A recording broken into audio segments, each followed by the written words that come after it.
Assalamualaikum warahmatullahi wabarakatuh. Perkenalkan, saya Andani Tia Mutamaroh, mahasiswa dari program studi manajemen.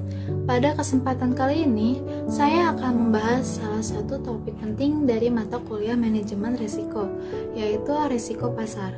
Topik ini sangat relevan bagi kita yang ingin memahami bagaimana perusahaan menghadapi ketidakpastian dan faktor eksternal yang dapat memengaruhi keberlangsungan usaha.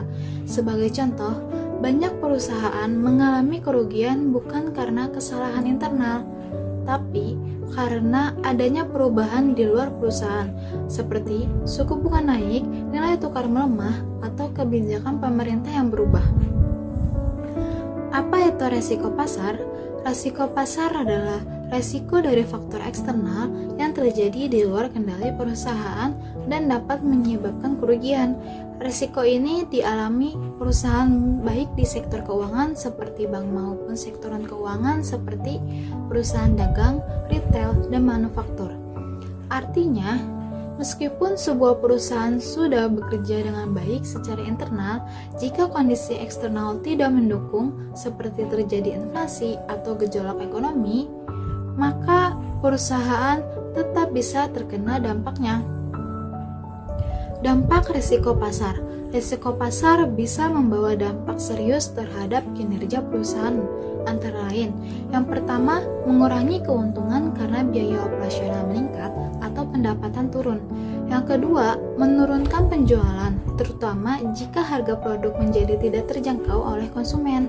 Yang ketiga, bahkan dapat menyebabkan kerugian besar. Misalnya, ketika permintaan pasar turun karena krisis ekonomi. Oleh karena itu, resiko pasar harus dikenali sejak awal agar perusahaan bisa mempersiapkan strategi menghadapinya.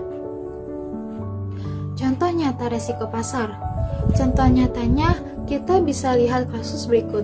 Ketika Bank Indonesia menaikkan suku bunga dari 5,75% menjadi 8%, maka otomatis bunga pinjaman di bank umum seperti KTA pun ikut naik. Hal ini menyebabkan nasabah yang sebelumnya berencana mengambil pinjaman membatalkan pengajuan karena beban cicilan menjadi lebih tinggi. Akibatnya, bank mengalami kerugian karena gagal mendapatkan pendapatan dari pinjaman tersebut. Contoh ini menunjukkan bagaimana kebijakan moneter sebagai faktor eksternal dapat langsung berdampak ke aktivitas perusahaan.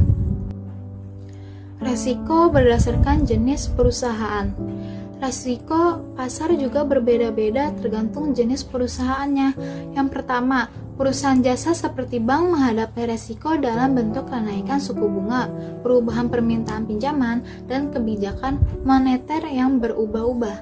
Sedangkan perusahaan barang seperti retail lebih beresiko terhadap kenaikan harga bahan baku, perubahan pola konsumsi masyarakat, dan persaingan harga dengan kompetitor. Jadi, meskipun sama-sama menghadapi resiko pasar, bentuk dan dampaknya bisa berbeda tergantung bidang usahanya. Faktor resiko pasar. Ada beberapa faktor utama yang menyebabkan resiko pasar. Yang pertama, suku bunga. Jika suku bunga naik, maka harga saham dan obligasi bisa turun dan biaya pinjaman menjadi lebih mahal. Yang kedua, nilai tukar mata uang. Fluktuasi nilai tukar sangat memengaruhi perusahaan yang bertransaksi internasional. Perubahan ini bisa mendatangkan keuntungan, tapi juga bisa menyebabkan kerugian. Yang ketiga, ada kebijakan pemerintah. Perubahan aturan seperti pajak atau larangan impor bisa menghambat kegiatan usaha. Yang keempat, ada stabilitas politik. Kondisi politik yang tidak stabil bisa menurunkan kepercayaan investor dan mengganggu iklim usaha. Kesimpulannya, resiko pasar adalah resiko yang tidak bisa dihindari karena berasal dari luar perusahaan. Namun, perusahaan tetap bisa mengelola dan meminimalkan dampaknya dengan strategi mitigasi yang tepat.